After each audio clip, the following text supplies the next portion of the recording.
SD Negeri 2 Tahunan terletak di Desa Tahunan, Kecamatan Tahunan, Kabupaten Jepara. Saat ini, SD Negeri 2 Tahunan di bawah pimpinan Kepala Sekolah Ibu Nurbawati SPD. SD Negeri 2 Tahunan terdiri dari 6 kelas. Saat ini, saya mendapat tugas mengajar di kelas 1.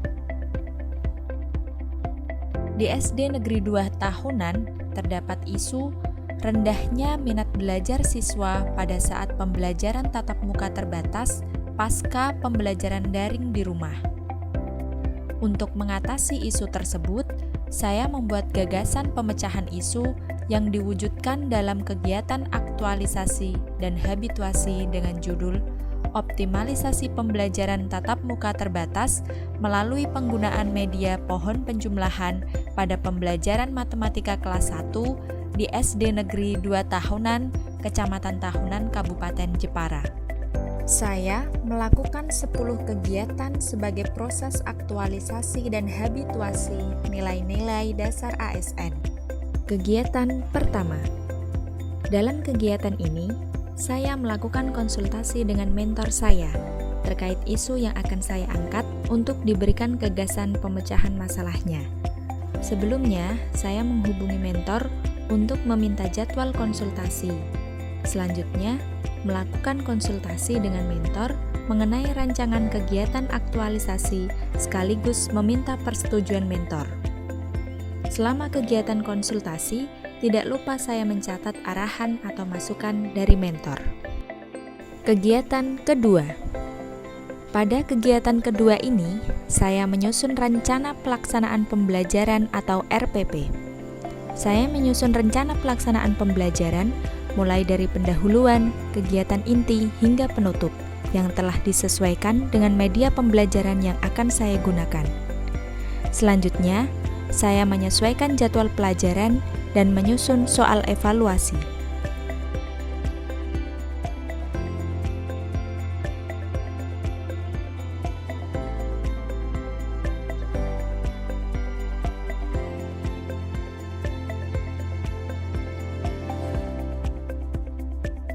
Setelah itu, saya mendiskusikan RPP yang telah saya buat kepada guru senior agar mendapat arahan dan perbaikan terkait penyusunan RPP sesuai dengan standar.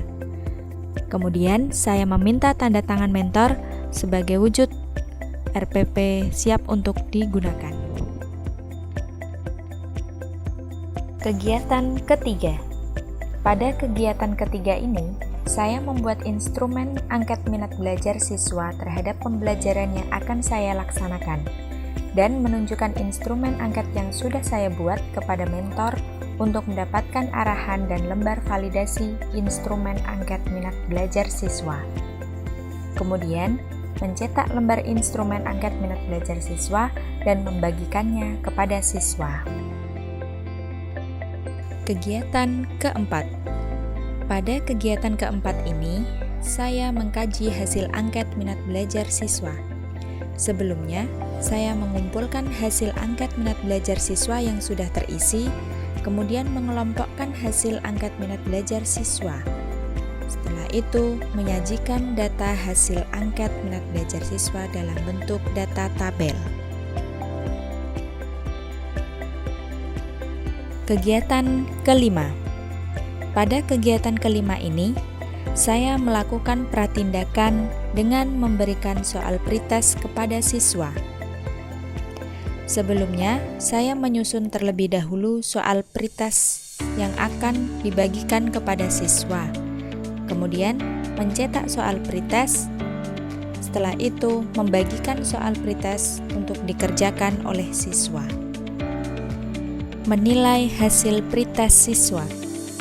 Kegiatan keenam. Pada kegiatan keenam ini, saya membuat media pohon penjumlahan. Media yang saya gunakan pada kegiatan aktualisasi saya ini. Sebelumnya, saya mencari referensi cara membuat media pohon penjumlahan yang menarik.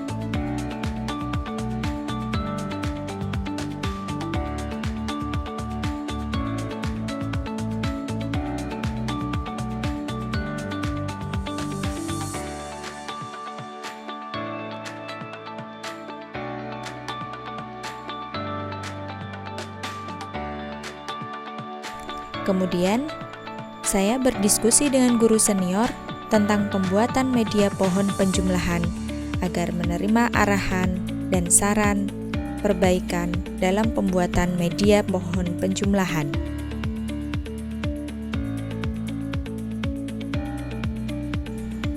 Setelah itu, saya menyiapkan alat dan bahan untuk membuat media pohon penjumlahan.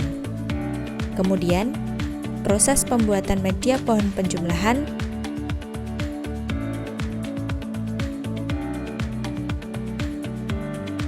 dan yang terakhir, mensimulasikan media pohon penjumlahan dengan rekan guru yang ada di sekolah agar mendapat arahan dan masukan untuk perbaikan pembuatan media pohon penjumlahan menjadi lebih menarik untuk siswa.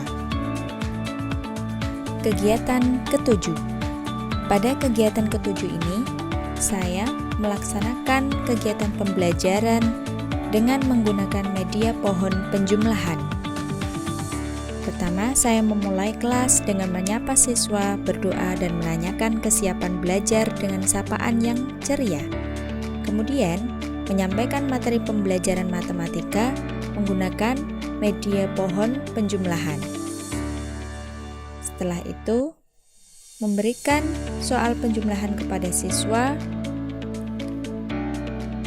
dan memberikan soal evaluasi pembelajaran untuk mengukur hasil belajar siswa setelah belajar menggunakan media pohon penjumlahan. Dan yang terakhir, memberikan reward kepada siswa yang mendapatkan nilai terbaik di akhir siklus pembelajaran.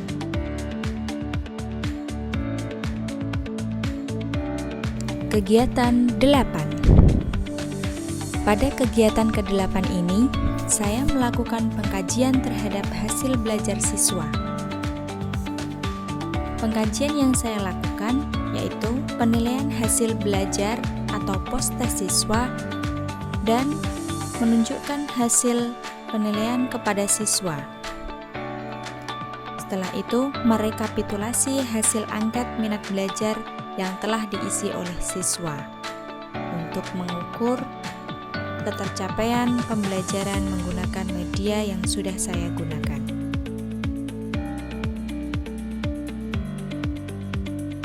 Kegiatan 9. Pada kegiatan 9 ini, saya melakukan evaluasi, yaitu memeriksa kembali hasil angket minat belajar siswa yang masih belum terkumpul. Kemudian, menganalisis perbandingan hasil pretest dan post-test siswa. Selanjutnya, menganalisis dampak inovasi. Apakah ada perubahan yang signifikan antara sebelum dilakukannya tindakan aktualisasi dan setelah adanya tindakan aktualisasi. Yang terakhir, meminta persetujuan penyusunan laporan aktualisasi kepada mentor. Kegiatan 10. Pada kegiatan ke-10, saya menyusun laporan aktualisasi.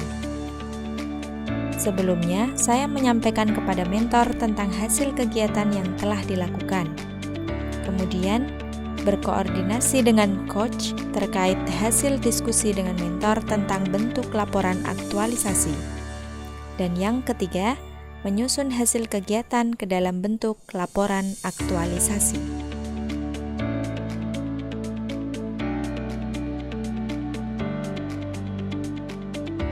Seluruh kegiatan tersebut dapat dilaksanakan dengan baik sesuai dengan rancangan aktualisasi yang telah disusun, serta tidak lupa dengan menerapkan nilai-nilai dasar aneka dalam setiap pelaksanaannya. Kegiatan aktualisasi ini mampu meningkatkan kinerja kami selaku peserta pelatihan dasar CPNS dalam menjalankan tugas dan fungsi di SD Negeri 2 tahunan. Inovasi yang dilakukan dalam kegiatan aktualisasi mampu memberikan dampak positif pada seluruh sekolah dan harapannya inovasi tersebut dapat diadopsi oleh semua guru di dalam pelaksanaan pembelajaran di kelasnya masing-masing. Dan seluruh kegiatan dapat mendukung visi dan misi SD Negeri 2 tahunan serta nilai-nilai organisasi.